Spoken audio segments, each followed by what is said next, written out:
Ito sih. Ini Ofendo. di Tozon Tanah Marmite, Esuki Presiden itu juga Turki, Operasi Indonesia.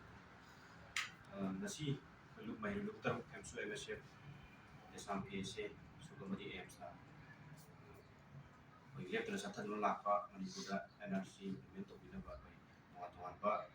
juga kayak susah dulu lapre, itu matung tak koi na, dokter na lapre ba tak tak itu aja, di convention dah.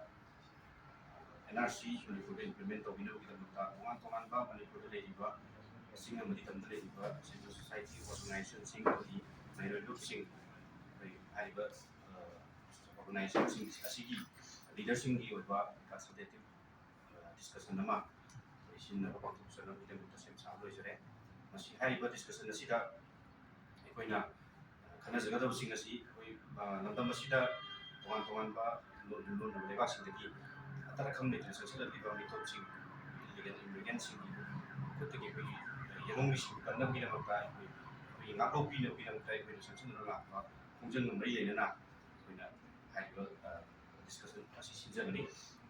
teman-teman ba hukum sing dah jadi itu nanti masih dia amat sathi ba mau nggak itu yang tunggu mirol dah yang tunggu tinggal berarti sana mata sih lekai berapa tu nak dokter na miron kita untuk kala kanta haiba NRC asi Manipur implement piati habi pada mata section derpa kang namoga seru mo itu program ni bermula ayana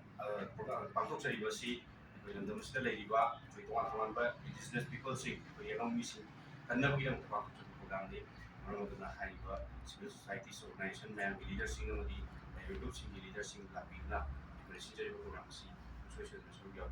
sih tamjari aikoina ngasi program asi sinjari basi koi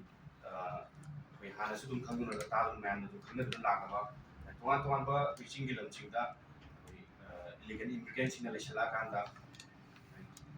forest gi lam kothorpa tuan bu thong ayong pa khala kanda koi hoji koi gi yelong mi sing asi musula pe ya gi ki bu du lagba gi tarna hariba koi ya ki basi kalhongna bu gi damukta koi hai program si pangtuk sabani adua Manipur NRC implement on the beginning lepalite na hai kujang sinasi makata na koi serious of talk mayam ma sindur pangtu ko bina na koi tongan kujang mayam mo saksi na kani hanu ko sisu asi media gitu Namakan sambil